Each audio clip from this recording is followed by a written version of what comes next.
Doctor Yunus আরেক নজিরবিহীন ঘটনা ঘটিয়ে বাংলাদেশকে আরেক মাত্রায় নিয়ে যাচ্ছেন। চিঠিতে টিক চিহ্ন দিতে বলা হয়েছে যে আপনি এটা রাজি কি রাজি না। এটা একটা নজিরবিহীন ঘটনা। তো বাংলাদেশ একটা নজিরবিহীন রাষ্ট্রই হবে এবং সেই রাষ্ট্রটা হবে সত্যিকার অর্থে একটা সোনার বাংলাদেশ। কার উস্কানিতে এই শাহবাগীরা এখন পুলিশদের উপর আক্রমণ করে? কার উস্কানিতে এখন নারীবাদী সেজে আন্দোলন করছেন? কার উস্কানিতে নতুন করে একজন ধর্ষণের বিচার চাইতে গিয়ে আপনি সরকার পতনের ষড়যন্ত্র শুরু করেছেন? সেটা জাতিকে জানতে হবে। শাহবাগের একটিও বাংলাদেশের দেশপ্রেমিক নাগরিক নয়, এরা সবগুলো ধর্ষকের মধ্যে পড়ে। এরা আওয়ামী লীগের প্রেতাত্মা, এরা ষড়যন্ত্রবাজ, এরা হচ্ছে ধর্ষণ নিজেরা করে, ধর্ষণ করার জন্য মানুষদেরকে উদ্বুদ্ধ করে। তারা বাংলার মানুষের মধ্যে ধর্ষণ এটা চলমান রাখে, কিন্তু তারা তাদের প্রয়োজনে ধর্ষণের বিরুদ্ধে আবার মিছিল করে। থাকবে না যে এই ঘটনা ঘটছে, এই ঘটনার পর 3 বছরের মধ্যে সবচেয়ে বড় ভয়াবহ হামলা আজকে শেখ হাসিনা ভারতে নাই। কোথায় আছেন? তিনি বাংলাদেশে আছেন। মরহুম শের বাংলা একে ফজলুল হক বলেছিলেন, ভারতের দাদারা যখন আমার প্রশংসা করবে তখন বুঝে নেবে আমি দেশের বিরুদ্ধে কাজ করছি। আর আমরা এখন দেখতে পাচ্ছি ভারত আমাদের সেনাপ্রধান জেনারেল ওয়াকারের প্রশংসা করছেন এবং আমাদের সরকার প্রধান মাননীয় প্রধান উপদেষ্টা প্রফেসর ইউনূসের বিরোধিতা করছে। আমরা যদি জেনারেল ওয়াকারের মতো ভারতীয় চাকরের দ্বারা ইনফ্লুয়েন্স হই, তার কমান্ডে থাকি, আমাকে বায়না ঘরে পাঠানো হবে। আমাদের ব্রেইনের ভিতরে ঢুকিয়ে দেওয়া হয়েছে, আমাদের একটা জেনারেশনের ভিতরে ঢুকিয়ে দেওয়া হয়েছে ভারত আমাদেরকে মুক্তিযুদ্ধ এনে দিয়েছে। ক্যান্টনমেন্টের ভিতরে কি ঘটেছে? আরেকবার সেনা অভ্যুত্থানের চেষ্টা হয়েছে জেনারেল ওয়াকারকে হত্যা করার জন্য, নাকি ডক্টর ইউনূসের ক্ষমতাচ্যুত করার জন্য? ভারতের সাথে কোনো প্রেম, কোনো পীড়িত, কোন ধরনের দুর্বলতা ভারতের সাথে দেখালে বাংলাদেশের মানুষ ওই দলটাকে টয়লেটের টিস্যুর মতো আজীবনের জন্য ফেলে দিবে। আসসালামু আলাইকুম দর্শক মন্ডলী। এবার ডক্টর ইউনূসকে একটি সিটি দিল, সেখানে তাকে বলছে একটি স্বাক্ষর করার জন্য। কেন তাকে সিটি দেওয়া হলো, আজকে আমরা সেই বিষয়টি জানার চেষ্টা করব। তো দর্শক মন্ডলী, আজকে ভিডিওটি খুবই ইন্টারেস্টিং হতে যাচ্ছে। আপনারা সকলে আটো করে বসে যান আর ভিডিওটি বেশি বেশি শেয়ার করে দিবেন যাতে সবাই দেখতে পারে। তো দর্শক মন্ডলী, আমি আর কথা বাড়াতে চাই না। আমি আপনাদেরকে ভিডিও শুরুতে যে ভিডিও অংশগুলো দেখালাম, আমরা নাটিনের ধৈর্য সহকারে সেই ভিডিও ফুটেজগুলো দেখতে থাকি। শাহবাগীরা আবার সোচ্চার হচ্ছে বিভিন্ন জায়গায় এবং দেশে অস্থিতিশীল পরিস্থিতি তৈরি করার চেষ্টা চালিয়ে যাচ্ছে। আপনারা জানেন, অনলাইনে অফলাইনে যেখানেই আপনি সার্চ দিবেন, সারা বাংলাদেশের ধর্ষক বলতে আওয়ামী লীগ, ছাত্রলীগ, যুবলীগ, আওয়ামী লীগের সংসদ সদস্য, আওয়ামী লীগের মন্ত্রী, আওয়ামী লীগের এমপি মুরাদ থেকে শুরু করে তাদের এমন কোনো ব্যক্তি নাই যারা শতকরা আপনি যদি 90% লোককে বলেন তাহলে ওই 90%ই ধর্ষকের তালিকায় আছে। বাংলাদেশের আওয়ামী লীগের আমলে বিভিন্ন বিশ্ববিদ্যালয়, কলেজ, ইউনিভার্সিটিগুলোতে সারাক্ষণই ছাত্র জনতার বিভিন্ন ধরনের আন্দোলন থাকতো। তার অন্যতম একটি থাকতো যে ধর্ষকদের বিরুদ্ধে। আমরা কিন্তু সেই সেঞ্চুরি করা মানিকের গল্প শুনেছি যে ছাত্রলীগের মানিক 100 জনকে ধর্ষণ করেছিল। আমরা কিন্তু শুনেছি জাহাঙ্গীরনগর বিশ্ববিদ্যালয় সহ বিভিন্ন বিশ্ববিদ্যালয়ে স্বামীর সামনে স্ত্রীকে ধর্ষণ করা হয়েছে জঙ্গলে নিয়ে এবং স্বামীকে গাছের সাথে বেঁধে রাখা হয়েছে। আমরা কিন্তু শুধু মানুষ ধর্ষণ শুনি নাই, আওয়ামী লীগ, ছাত্রলীগ এমনকি পশু পাখি পর্যন্ত ধর্ষণ করেছে। গরু, ছাগল কোনো কিছুই রক্ষা পায়নি ছাত্রলীগের কাছ থেকে। কিন্তু আমরা শাহবাগীদেরকে সেই সময় কোনো প্রতিবাদ করতে দেখি নাই।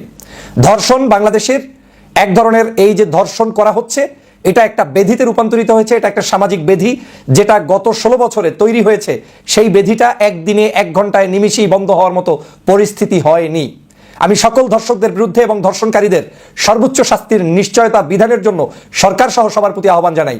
কিন্তু আমি এটাও আপনাদেরকে সজাগ দৃষ্টি রাখার জন্য বলছি, এই যারা ধর্ষণকারী সেই আওয়ামী লীগের লোকেরাই এখন ধর্ষকের বিচার চেয়ে, ধর্ষণ কেন হচ্ছে সেইটার বিচার চেয়ে এখন নতুন করে মাঠে ময়দানে নেমে সরকারকে এবং দেশকে অস্থিতিশীল করার চেষ্টা করছে। মূলত এরা শাহবাগের অংশ, মূলত 2013 সালের শাহবাগীরাই এই কর্মকাণ্ডটি করছে। গত 16 বছর আওয়ামী লীগের সকল ধর্ষণ নীরবে হয়তো সারা বাংলাদেশে সহ্য করেছে, কেউ কোথাও প্রচার পায়নি। কিন্তু এই স্বাধীন দেশে 5ই আগস্টের পরে এই প্রথম আমরা দেখলাম যে একজন ছোট্ট শিশুমণিকে ধর্ষণ করায় আমরা কষ্ট পেয়েছি, সেটা সমগ্র বাংলাদেশ ব্যাপী প্রচার হয়েছে। এনাফ, তার জন্য চিকিৎসা চলছে, এনাফ, তার জন্য সর্বোচ্চ রাষ্ট্র ব্যবস্থা নিচ্ছে, এনাফ, তার জন্য আমরা সমবেদনা প্রকাশ করেছি, এনাফ, আমরা মিছিল করেছি, প্রতিবাদ করেছি, এনাফ।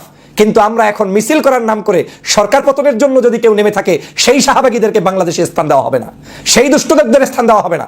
যারা আমার পুলিশদের উপরে, এমনি পুলিশ নরবরে অবস্থা, তারপরে আবার এই পুলিশের উপরই আক্রমণ করে যারা নতুন করে আজকের সংঘাত সৃষ্টি করতে চান ধর্ষণের বিচার চেয়ে, তাদেরকে এই বাংলার জমিন থেকে বিতাড়িত করা হবে। কোনো সুযোগ নাই 13 সালের শাহবাগীদের বাংলাদেশে মাথা উঁচু করে দাঁড়ানোর।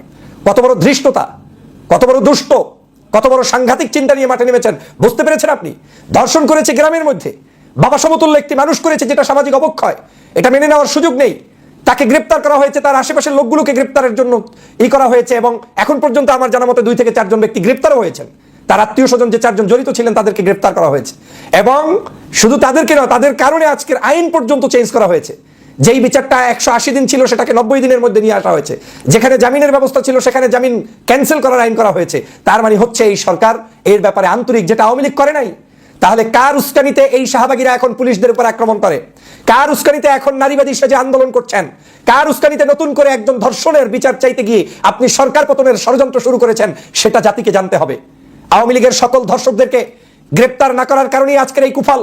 আমি স্পষ্ট করে বলতে চাই, যেই সকল নারীরা আজকের পুলিশের উপর আক্রমণ করেছে, কিংবা যেই সকল ব্যক্তিরা ষড়যন্ত্রমূলকভাবে আজকের আক্রমণ করেছে এবং সরকারের বিরুদ্ধে নেমেছে, প্রত্যেকের পিছনে সিসিটিভি ফিট করুন, প্রত্যেকের পিছনে ডাটা কালেকশন করুন, প্রত্যেকের সকল কর্মকাণ্ডগুলো জাতির সামনে নিয়ে আসুন। দেখবেন এরা প্রত্যেকেই হচ্ছে ধর্ষক। এর ম্যাক্সিমাম মানুষ ধর্ষক, যারা এই সরকারের পতন চেয়ে আজকের এই বিশৃঙ্খলতা সৃষ্টি করছে। এরা নিশ্চিত থাকেন, এরা শাহবাগের একটাও, যারা 13 সালে শাহবাগী আন্দোলন করেছে, একটিও বাংলাদেশের দেশপ্রেমিক নাগরিক নয়। এরা সবগুলো ধর্ষকের মধ্যে পড়ে। এরা আওয়ামী লীগের প্রেতাত্মা, এরা ষড়যন্ত্রবাজ। এরা হচ্ছে ধর্ষণ নিজেরা করে, ধর্ষণ করার জন্য মানুষদেরকে উদ্বুদ্ধ করে। তারা বাংলার মানুষের মধ্যে ধর্ষণ এটা চলমান রাখে, কিন্তু তারা তাদের প্রয়োজনে ধর্ষণের বিরুদ্ধে আবার মিছিল করে, কখন যখন আপনাকে বিপদে ফেলতে হবে। এই ধান্দাবাজদের মুখ সম্মোচন করুন। ডক্টর ইউনূস আরেক নজিরবিহীন ঘটনা ঘটিয়ে বাংলাদেশকে আরেক মাত্রায় নিয়ে যাচ্ছেন। বিএনপি এই ঘটনায় কিংকর্তব্য বিমূঢ়। কি করবে বিএনপি বুঝতেই পারছে না। দর্শক, ইতিহাসে বিএনপি ভিলেন হিসেবে লিখিত থাকবে। রাষ্ট্র সংস্কারের বড় চেষ্টা চলছে, কিন্তু বিএনপি সংস্কার হতে দিবে না। তো ডক্টর ইউনূস আগে বলেছে যে সংস্কারে কে রাজি না, কে কোন বিষয়ে কি মতামত দিয়েছে, এগুলো সব ওয়েবসাইটে পাবলিশ করা হবে। তো দর্শক, সরকারের যে ঐকমত্য কমিশন, তারা বিএনপি সহ 34টা রাজনৈতিক দলকে চিঠি দিয়েছে। এই চিঠিতে বিএনপি আরেক গ্যারাকলে পড়েছে, কি করবে বুঝতে পারছে না। দর্শক, চিঠিতে টিক চিহ্ন দিতে বলা হয়েছে যে আপনি এটা রাজি কি রাজি না। এটি ঠিক সরকারের একটা চমৎকার একটা সিদ্ধান্ত। মতামত আগে নেওয়া হয়েছে, সুপারিশমালা তৈরি করা হয়েছে, এখন টিক চিহ্ন দিবেন। এটার উপর ভিত্তি করে ঐকমত বা কত পার্সেন্ট কি এই বিষয়ে ডিসিশন নেবে সরকার। কিন্তু বিএনপি বলছে না, তারা টিক চিহ্ন দিবে না, তারা লিখিত মতামত দিবে। তো দর্শক, এই যে টিক চিহ্ন দিবে না, লিখিত মতামত দিবে, অন্য সবাই দিবে, বিএনপি তো একলা হয়ে পড়বে এবং বিএনপি ইতিহাসে ভিলেন হয়ে পড়বে। ভিলেন হিসেবে লেখা থাকবে যে না, বাংলাদেশে একসময় রাষ্ট্র সংস্কার হয়েছিল, বিএনপি নামে একটা দল, তারা তাদের সহযোগিতা করেনি, তারা মতামত জানেনি, তারা টিক চিহ্ন দেয়নি, কিন্তু সংস্কার ঠিকই হয়েছে। দর্শক, বিএনপি ফাটাবাসের মধ্যে পড়তে যাচ্ছে। প্রফেসর ইউনূস চীন যাচ্ছেন, চাইনিজ প্রেসিডেন্ট তাকে স্পেশাল বিমান পাঠিয়ে দিচ্ছেন। ডিসেম্বরের মধ্যে নির্বাচন দিয়ে সংস্কার না করে চলে যাবেন, তাহলে চীন এত আগ্রহ দেখাতো না। আর চীনের জন্য ডক্টর ইউনূস টাইপের শাসকের সাথে ডিল করাটা সহজ। বড় বড় চুক্তি হবে, হিউজ বিলিয়ন ডলার ইনভেস্টমেন্ট বাংলাদেশে আসবে, যুক্তরাষ্ট্রের ইনভেস্টমেন্টও আসবে। অতএব দর্শক, এই সংস্কার হবেই। এই সংস্কারের জন্য পৃথিবীর বিভিন্ন দেশ টাকা দিবে, এটা তারা অলরেডি বলেছে যে আপনি সংস্কার করেন, আমরা টাকা যা লাগে দিব, ডলার দিব, এবং সেটা বিলিয়ন ডলার। অতএব এই যে খবরটা, হ্যাঁ নাতে ঠিক নয়, লিখিত মতামতের গুরুত্ব বিএনপি। এই যে হ্যাঁ না জানতে চেয়ে চিঠি দিয়েছে বিএনপি সহ সব রাজনৈতিক দলগুলোকে, এটা একটা নজিরবিহীন ঘটনা। তো বাংলাদেশ একটা নজিরবিহীন রাষ্ট্রই হবে, এবং সেই রাষ্ট্রটা হবে সত্যিকার অর্থে একটা সোনার বাংলাদেশ, জনগণের বাংলাদেশ, একটা রিপাবলিক, এবং ইউরোপ আমেরিকার মতো সমৃদ্ধ দেশ হবে, যেটা আমরা কল্পনা করতে পারি। সেদিকে যাচ্ছে গণতান্ত্রিক প্রক্রিয়ায়। গণতন্ত্রের বিভিন্ন ফর্ম আছে, বিভিন্ন বিষয়ে। এই যে বিএনপি পার্লামেন্টে যে করতে চায়, কেন এখন পার্লামেন্টে গেলে আপনি যে ডেমোক্রেসি চর্চা করতে পারবেন, তার চাইতে ডিরেক্ট ডেমোক্রেসি এই সংস্কারে সরকার অ্যাপ্লাই করছে। আপনি হ্যাঁ নাতে টিক চিহ্ন কেন দিবেন না? না দিলে আপনি ভিলেন হয়ে যাবেন। আপনি লিখিত মতামত আপনাকে দিতে বলা হয়নি। অঙ্ক পরীক্ষায় ইংরেজি লিখে আসলে তো লাভ নেই, তাহলে তো আপনি জিরো। এখন এটাকে অন্য রাজনৈতিক দল মানবে? সব রাজনৈতিক দল টিক চিহ্ন দিবে আর তারা দিবে না? বিএনপি তো একটা পকেট পার্টি তো আছে, যাদের কোনো ভ্যালু নেই বাংলাদেশের রাজনীতিতে। অতএব ডক্টর ইউনূসকে এত সোজা মনে করবেন না যে আপনারা টিক চিহ্ন দিবেন না, মতামত দিবেন না, আর সে নির্বাচন দিয়ে ডিসেম্বরের মধ্যে চলে যাবে, এত সহজ মনে করবেন না। সারা পৃথিবী আছে, চীন এখানে এমন ভাবে এনগেজড হচ্ছে, ভারত যতই চেষ্টা করুক বিএনপিকে ক্ষমতায় আনতে পারবে না। সুষ্ঠু নির্বাচন হবে, এদের জনগণ যাকে চাইবে সংস্কারের পর সেই ক্ষমতায় আসবে। রাষ্ট্র সংস্কার বিষয়ক মতামত পাঠাতে গত 6 মার্চ দেশে 32টি রাজনৈতিক দল ও জোটকে চিঠি দিয়েছে জাতীয় ঐকমত্য কমিশন। সেখানে দলগুলোকে স্প্রেডশিট, যেখানে হ্যাঁ না টিক চিহ্নের মাধ্যমে মতামত প্রদানের জন্য বলা হয়। এটা সরকার একটা নজিরবিহীন সিদ্ধান্ত, এটাই ঠিক আছে। এর আগে তো আলোচনা করা হয়েছে, সংস্কার কমিশন সব রাজনৈতিক দলগুলোর সাথে আলাপ আলোচনা করে বিএনপি প্রস্তাব পাঠিয়েছে, তারপর এটা তৈরি করেছে। এখন আবার লিখিত মতামত দিবে, লিখিত মতামত আগে নিয়েছে।